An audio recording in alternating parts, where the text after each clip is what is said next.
Okay, hello everybody. This is again another edition of the Remote Work Live Summit, and I've got a spectacular guest. Well, that's all I can really say. A spectacular guest, a great guest with me today, Tasia Dusky.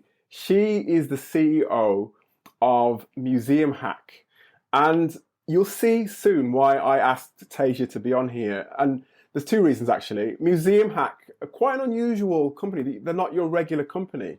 They lead renegade museum tours and team building activities at some of the best museums in New York, in San Francisco, Chicago, LA, Washington, DC.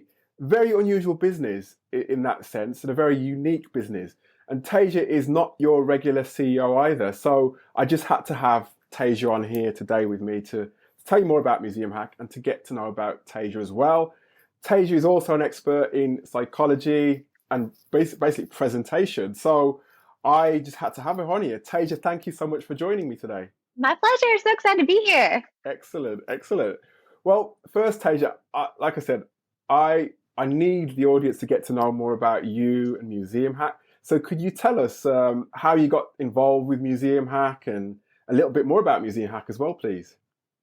Yeah, absolutely. Well, you nailed our description pretty nicely in my intro. Excellent. So, MuseumHack, we believe that museums are fucking awesome, and we're on a mission to reimagine the museum experience for people who think they don't like museums. So, we've been around for about 5 years. We started as a very small, scrappy startup with our one founder, Nick Gray, and he just loved museums and wanted to share that world with other people like his friends and different millennials that weren't finding the love themselves. So he started throwing renegade museum tours. And then, of course, he had one hipster blogger that ended up on one of his tours, wrote an article about it, the power of exposure, and it blew up from there. So now we've grown over 5 years. We bring in about 21,000 guests every year to the museum with us. And we just made it to an Inc. 5000 company. So one of the fastest growing companies in the US.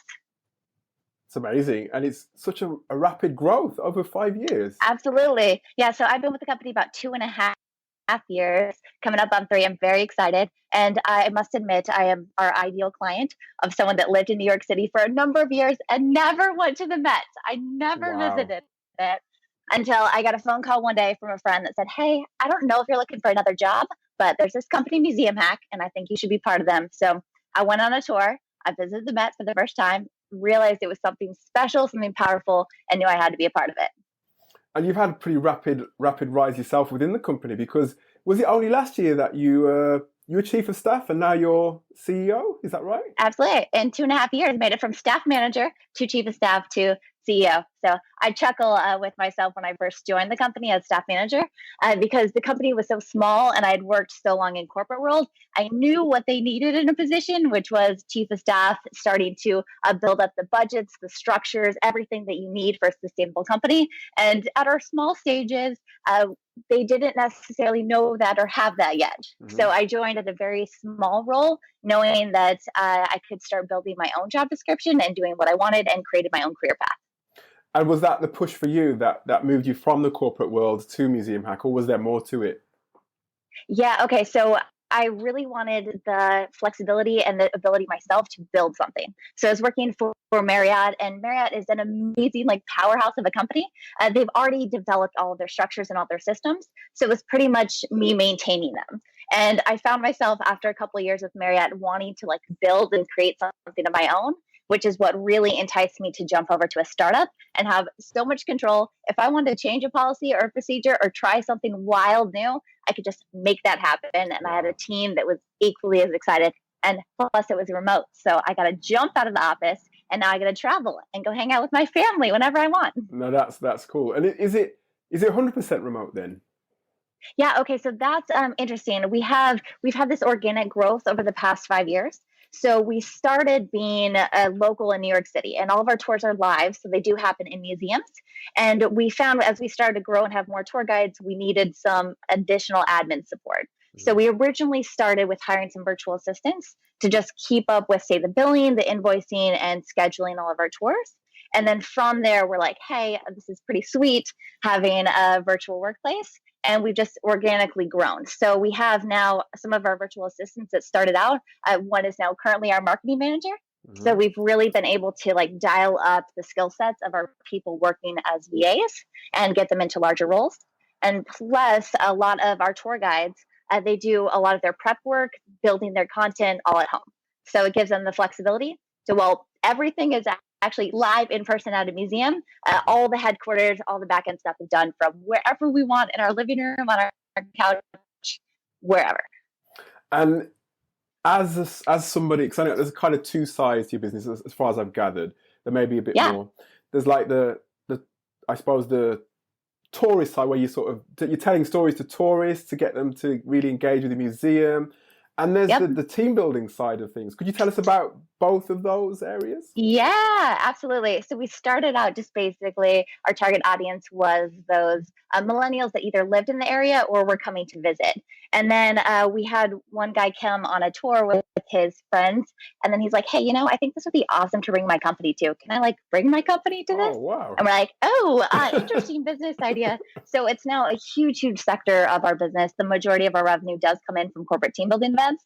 And hey, people want to go either like to happy hour, to bowling, or they can come on an intentional team building activity in a classy museum with us and kind of turn it around for the renegade style. Sounds nice.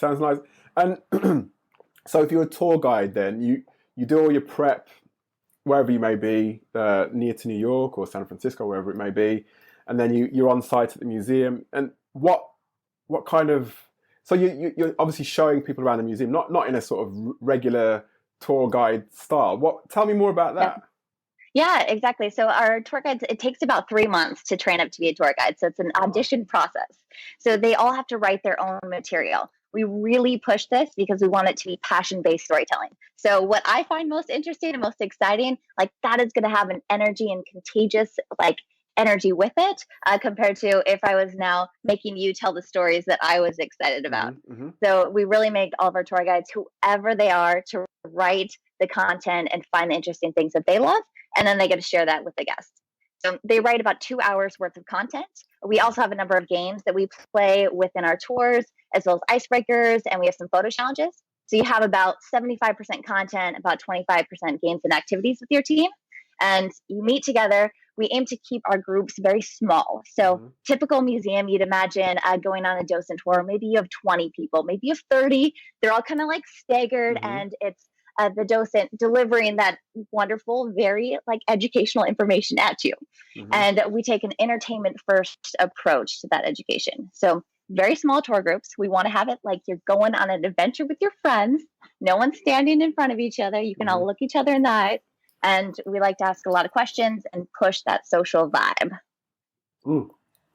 Sounds good. Sounds good as well. Yeah, did I paint a good picture for you? No, that's great. And I think that, to me, I mean, it sounds like it's a pretty rigorous process to get those people in, so if there's people listening in New York or wherever it may be, Washington, D.C., it's really important for you to listen up if you're ever looking to apply for a job, should it become available at MuseumHack, because it sounds like it's going to be quite a rigorous process, would you say, to sort of hire your new members of staff? Yeah, so we take a lot of pride in our team, and it's like joining our family. So any audition process, whether it be for a tour guide or for our remote positions, are usually pretty long. We like to have a first intro conversation to just let the person know what they're getting into for our interview audition process. Because it's like bringing someone into your family, and you want to make sure it's a good fit for us and also a good fit for them.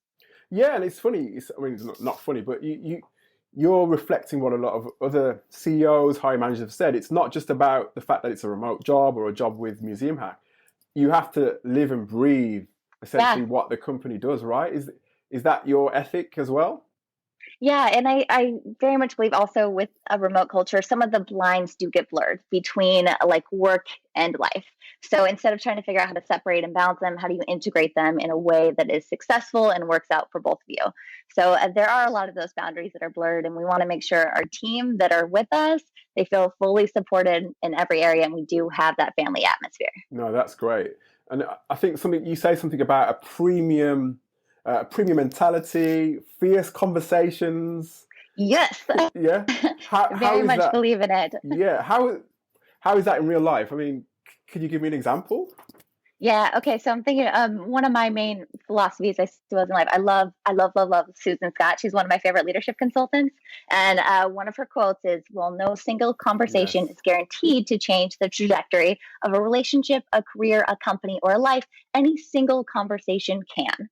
So I very much believe that. I love that quote, and I really want to push all of our team members to be having conversations that are impactful, that are pushing for results, and are going to get us what we want and where we want to be. So try to make every conversation as real as possible and get right to the issue and move us all forward.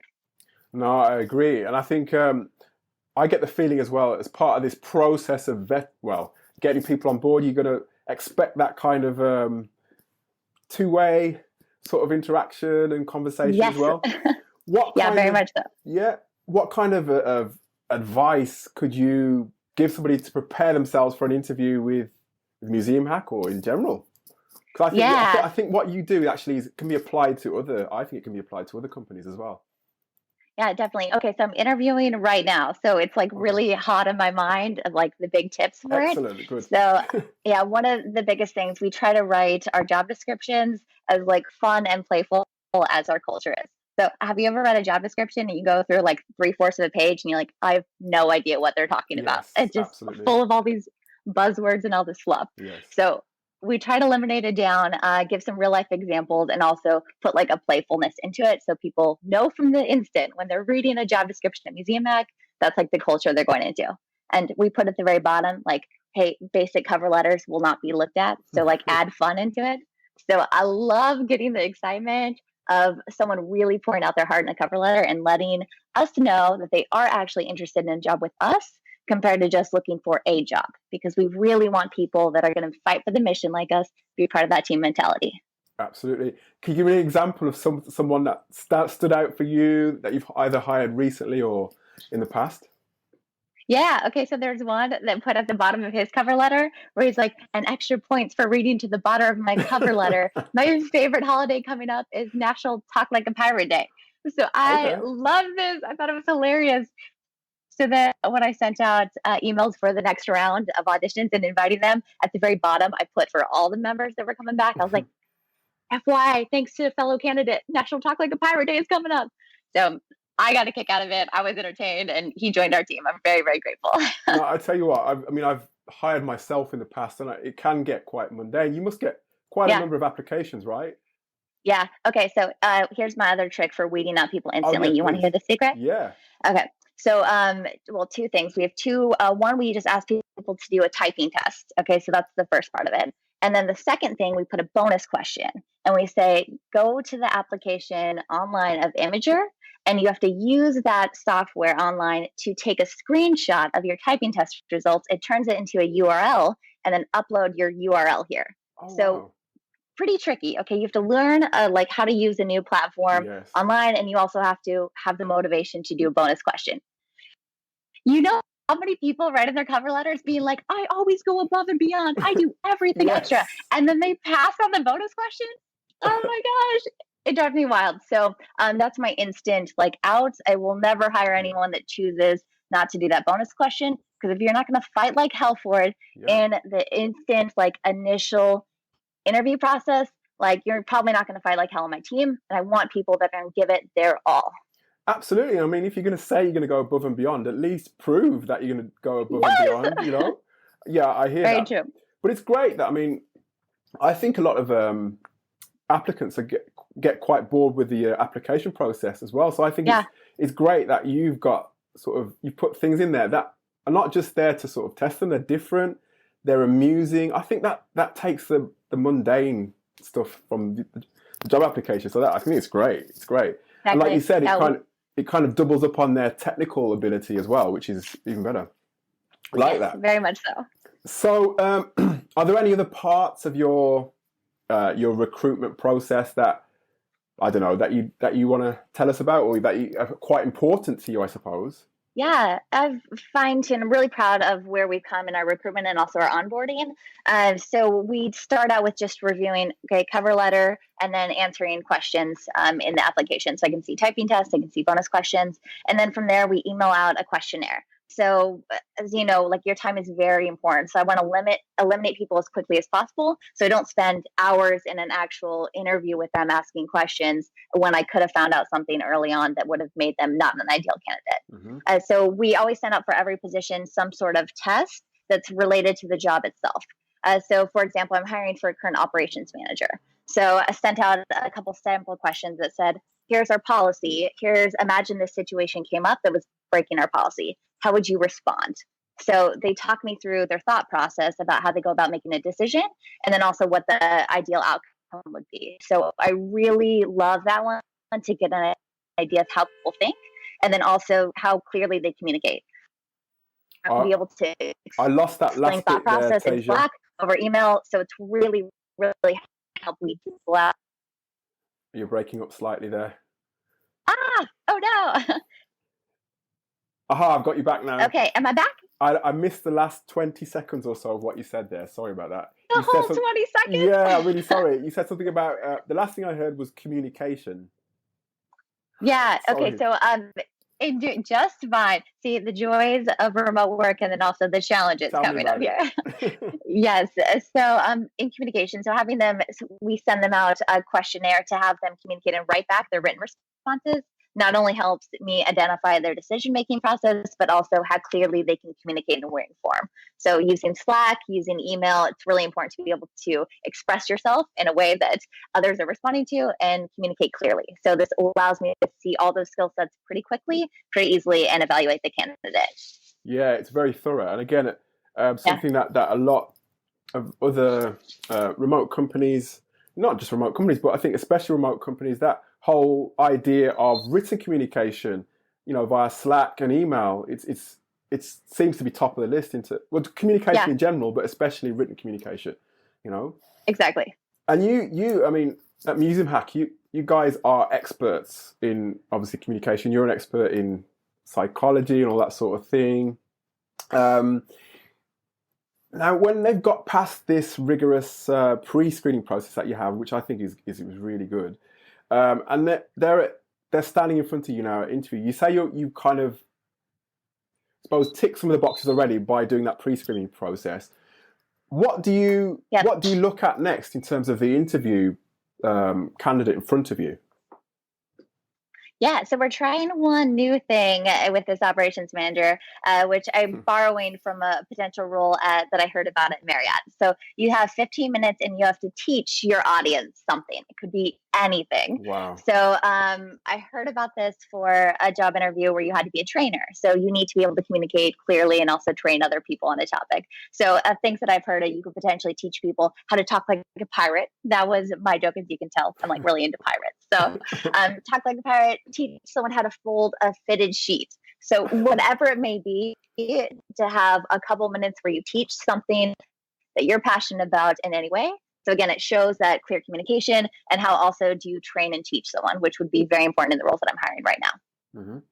Again, yeah, so that's one thing. I love it. And that's not just about the communication as well. It's about the creativity as well.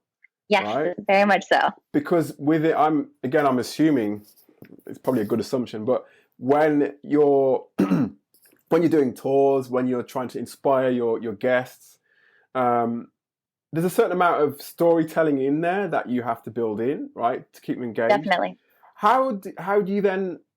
What do you look for then at the interview? And another thing, the second part is, how do you tell stories to keep people really sort of like engaged and not get bored? Yeah. Okay. Two separate ones there. Yes. So starting with the interview questions. Okay. So what looking for? One, either clear communication and also confidence in sharing and presenting to a group. We do have a lot of roles, such as our operations manager, that is going to be responsible for teaching and training in a remote area. So you're going to have to be able to teach people in a Zoom room. So set them up for that skill and just see their comfort level expressing whatever it is to a group. Second thing, it lets me know how they handle things under pressure. So if one person is not getting it or not understanding it, or say internet does cut out, I can see how they respond in times of crisis. So that helps me out in that situation. And I also believe very much that past behavior is the best predictor of future behavior. So I love to use STAR interview questions after this. So looking at the situation of the test that happened, the action that the person took on it, and the actual results of that. And I think a lot of candidates miss that result when they're talking about their past experience. So how do you drive home? Here's exactly what I did, and here's is, hey, don't confuse efforts with results. We have to make sure that the results are there. And on a team where results really matter, I got to make sure that I'm seeing that past behavior before I'm going to make a chance with it and risk you bringing on a team for future behavior. Got you. That's great. And so the story side of things. All right. One thing I always got. I used to interview lots, and in fact, still interview quite a lot of people for jobs, for example, and it can be quite monotonous sometimes, can't it? Because you're seeing lots of people. You're probably hearing the same things often. Yep. You have to explain why you're interested. Yeah, exactly. What do you look for? How would you sort of suggest somebody makes their story or their answers interesting? Yeah, so a couple things. I'll give you some advice for interviewing, and then some advice we use on MuseumHack just for our engaging stories. So one, be passionate about it, be excited, and have that sense of play. So that's one of our core values of passionate, playful, and curious. Put that in there. These interviews don't have to be so high rung and so stressful, depending on which culture you're at. So our culture, MuseumHack, I want someone to be there, be silly, have fun, because that's going to fit in with our vibe. So show your personality, have a good time with it. So the other thing that we use a lot on tours, in addition to like the passion-based, are also engagement techniques. So we call them like check-ins and call-outs. And when can you ask a question? So an example that I used very small in this interview earlier, like, have you ever read a job description that's very long and you go through half of it and you don't know what's going on? Right? So that probably resonated with you. You're like, we've all been there. So bring up something as an example that the other people have lived through, and then ask them how they feel about it. Sounds good.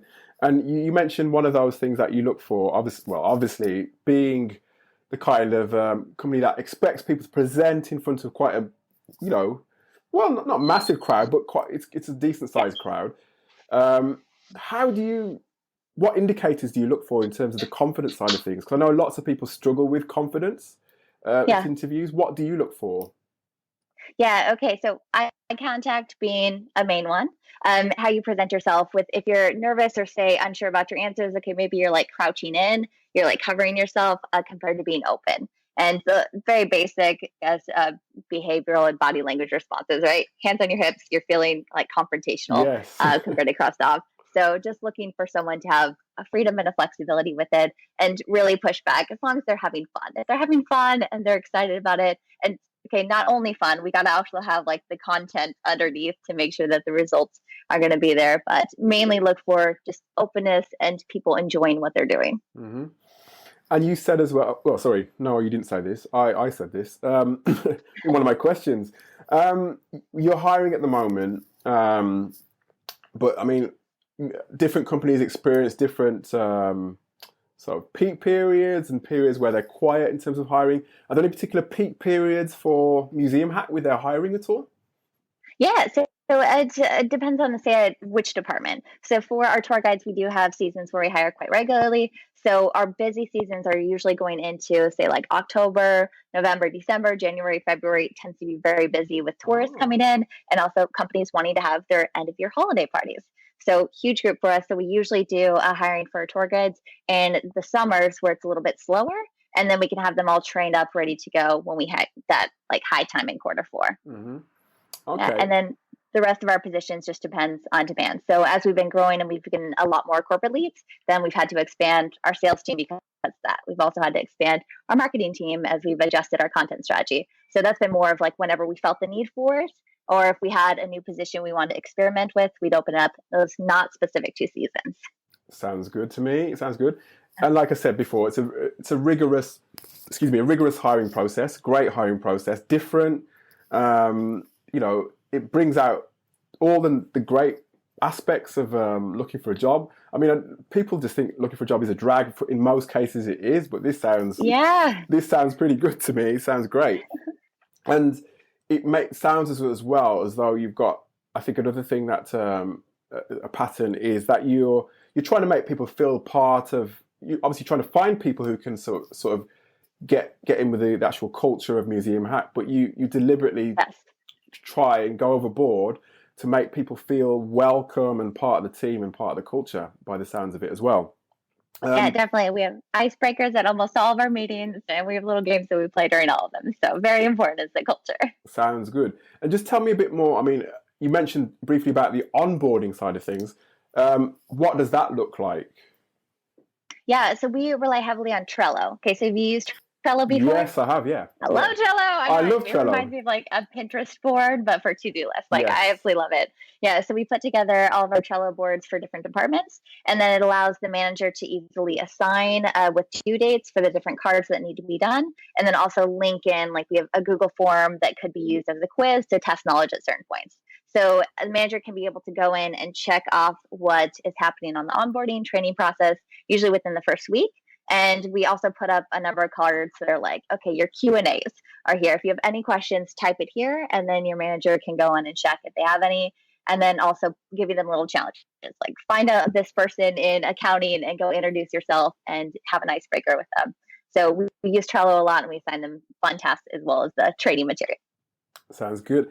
And once they've got their feet firmly, well, once they're sort of feeling like part of the furniture, I suppose, and hands right on the keyboard, bolted in. Yep. Hands on the keyboard. Do you have any sort of like protocols or set structures for like communication between teams, or is it fairly sporadic? Yeah, so we have I'd say it starts with, we have weekly manager meetings. We call them the League of Extraordinary Managers. So it starts with weekly meetings there. We tend to post our notes either on Slack. We have a Facebook group that we post up there as well. And then we email out occasionally whenever we do have an important company announcement. So we try to hit like all three levels of like Slack, email, Facebook to share anything. And then from there, we have department meetings. So our sales team meets weekly. We try to keep those as short as possible. People's attention spans can start going when it goes to a remote meeting. They're like, Absolutely. Cat comes up, or they need to get more coffee. Who knows? So we usually keep those to like half an hour. And we also check in regularly. If one week you don't need anything, don't have a meeting. Like cancel it and feel okay with that. And then from there, also trying to post up any important notes from it. And then we also have our city lead meetings. So we have a city head in each city that's on the ground. And then so I meet with them about once a month, 2 times a month, and also try to share out all of our notes. So everyone knows what is happening, how we can communicate, and then also ask for feedback on them. So we try to plug in for all of our notes, like, hey, if you have a thought about this, email this. Or I'll plug in some jokes there, which I have like maybe 2 or 3 people that read all the way to the bottom and get my jokes and respond back to get like gift cards or candy or whatever it is. But try to add in little engaging stuff. So they want to read the company updates that are passed around, because we only have a lot of times our written communication form. So if not send out a video, people just have to read. Sounds good to me. Sounds good. And it sounds like you've answered kind of my next question in terms of the keeping the team sort of engaged in what's going on in the business. Those regular meetings, both the remote meetings as well as the sort of in-person meetings as well. That sounds great. Yeah. I suppose what's the biggest challenge then for you as a team, as a remote team? Yeah, so I don't want to be cliche and just say going with the communication. Communication is so strong. So it can be so frequent of you're starting to ask a lot of questions and you kind of like get in the weeds with a Slack channels just going on. And it can spend like 10 minutes trying to figure out something on Slack compared to just jumping on a phone call, and you're able to solve it instantly. So I think that's one thing we try to push for that as much as possible. Mm-hmm. Anytime you start feeling like the communication is not going where you need, just jump on a call with the person and figure out what's happening. And then also the other side of things, you really have to have a lot of trust with your remote teams because they're not with you there in the office. So really push the trust and verify method of making sure you have people in place that you really feel completely confident that they're going to be able to work at home. They're going to be able to like respect that power that comes with it and be responsible. And then also verify to make sure that people are following up with what they need to, share results as much as possible on Slack. Again, that communication. So one more quote from Susan Scott, I freaking love it, saying that all communication or all conversations are with yourself, and sometimes they involve other people. So Oh, I I like that. love I that like that one. I so like much. it. Yeah. And thinking about remote world, there's so much that I'm just like sitting here and I'm thinking about it. I'm like, that'd be an awesome idea. Okay, I need to make sure I like ask my team what they think about that. And then, hey, maybe I do get a phone call or get another Slack message and I like forget about it, but I keep moving ahead with the direction that I now see because the idea that I had in my head. So Hmm. it's not as easy to turn to the person next to you and say, hey, I was just thinking about this. What do you think? Can we all like rally and discuss it? You have Hmm. to be very intentional about making sure to get those thoughts out of your head onto the keyboard and into other people's. No, I love that. I love it because one of the sort of pain points of the people in my community is that they may have a remote role, but they don't necessarily have that team to call on to Yeah. actually share those ideas, share those thoughts, and then there are one or two who perhaps feel as though they're restricted in their thoughts and their ability to sort of express them. What I wanted to ask you is Yeah. one big question that I get asked a lot is Yeah. how do you actually, I suppose, how do you actually encourage people to overcome, or how do you overcome those feelings sometimes when you feel a bit lonely? Maybe you're Yeah. working at home. How do you personally overcome that, and how do you encourage others within your team to encourage that? Yeah, that's a great one. And we do have a lot of people regularly bring up and say like a quarterly review or like, what are you struggling with? What can we help you with? And they're like, I'm feeling a little lonely. So one thing that we've implemented is we call it our Mr. Rogers channel. So it's a channel set up in Slack and we use the donut integration. So Okay. it pairs you up with other people that are in that channel and it sends you a message. You can set it at whatever setting, whether it be 1 week, 2 weeks, 3 weeks. And then you get sent a private message with those people. And then you have to plan a like time to have coffee and donuts. So it's a little joke and plan words. So we try to have those regularly where we can get our team members together just talking about stuff that's not related to work at all. Hmm. We also have a lot of fun Slack channels. So we have like the Dogs of MuseumHack Slack channel. We have a fitness one. We also do a lot of regular like healthy lifestyle challenges. So we've had 2 so far this year that have been either stretching challenges or water drinking challenges. Oh, And something yeah. that everyone, yes, both need it. That's something that everyone's doing together. They're competing with it together. And then we can like joke with one another about like, are you keeping up on this? So it gives us something outside of work to specifically be talking about if we're not actively involved in those other channels. Sounds good. I mean, it's it's a lot. I mean, I think for me, I think probably people underestimate the challenges involved with remote work, and Yeah. perhaps think it's just an easy sort of alternative. But I think you have to work much harder. Do you not think, Tasia, if you're working Okay. remotely? I'm so on this. Okay, so I think I very much believe like remote cultures, you get pushed so much more for results than just being a warm body there. It's more important like what you're doing compared to just being present. So an office job, all right, you could go in there for 8 hours. You could like sit back, you could chill, you could drink your coffee, you can take whatever breaks. And it's okay, I'm stereotyping some office jobs, but some of it you could just hang out and it wouldn't matter. In a remote world, if you're just hanging out and you're on the clock, like that feels a lot different than just like BSing when you're sitting around talking Oh with your yeah. coworkers. It's like you're not working. So I think it helps us set up those clear boundaries of like when you're on, you are super productive, get your stuff done, and then get off. So you can also enjoy life because that's part of the joy of being remote is you can enjoy life and you can be anywhere you want in the world and you can take breaks anytime. You can walk outside or do whatever. Yeah, it's a special kind of person and a special kind of mentality, I think. Um, Yeah. because of some of the things that you just said there about the productivity and about knowing when to sort of stop and start. I mean, I was speaking to a wellness professional who said, because one of my issues is that once I start work, I get so zoomed in, so focused Okay. on what I'm doing, and I just stay in my chair for hours without taking a break, and it's getting dark outside and everything like that. So, You so got to move. yeah, exactly, and it gave me problems. I was getting stiff in my. So Yeah. one of the things he said to me is put a red dot on the corner of Okay. your laptop to remind yourself to actually Oh, get up yeah. and go for a walk. What hacks do you have to sort of like, what are your productivity hacks or the hacks that you use to actually make sure that you're on track with things as well? Yeah, absolutely. Okay, so I like okay, anything that could be a good reminder to get up, stand up, or hey, just check in with your posture because that can also start to fall when you're working so hard on something. So I love doing like Pomodoro sessions. So if you plan for like 20 minutes that you're working on something very specifically, very isolated, and then take a break and go on to something else. So trying to limit the multitasking. I also am very pro trying to get off Slack as much as possible of like using your snooze and setting away settings if you are working on specific things or you have a meeting. So one, people don't expect you to respond then, and also you don't have the guilt that you're supposed to be responding then. And also, I'd say with it, creating a to-do list of what results you actually want to accomplish specifically that day. So I usually pick out like 3 to 4 things that I want to get done by about 1 o'clock in the afternoon. So it helps like direct my activities. And then once I've completed those, great.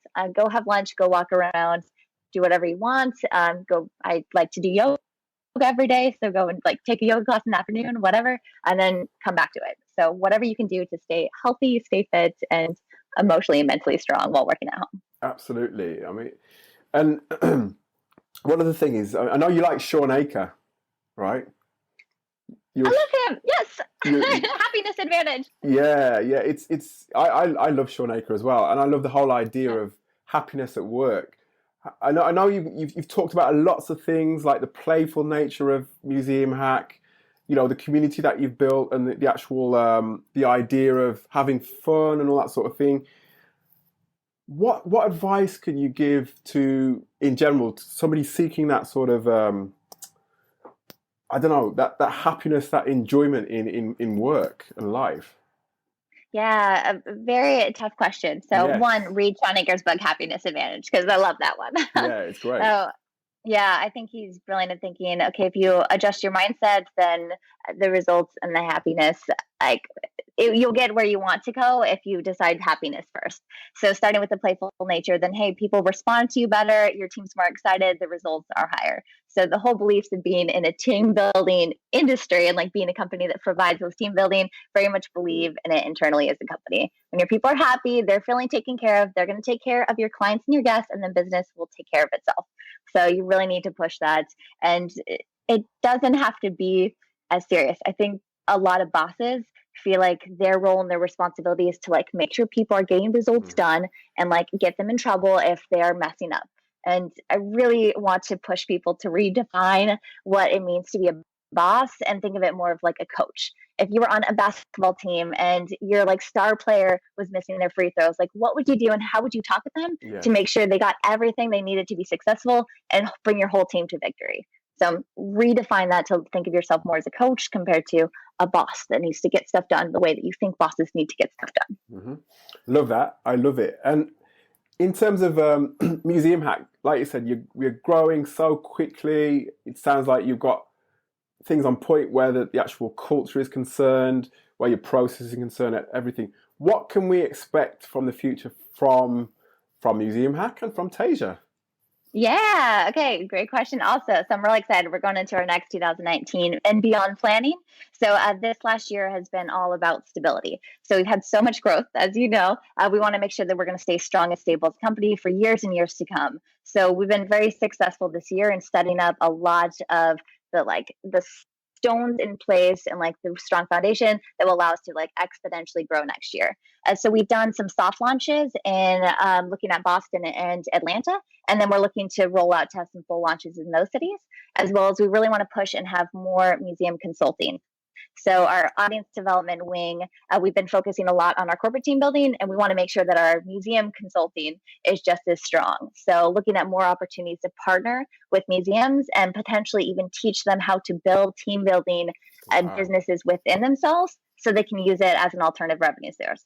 Like funding is being cut so much for cultural institutions. So if we can help bring over the business side to those institutions that don't have those regular revenue flows outside of funding and say some smaller for admission, potentially team building could be an awesome industry for them to tap into.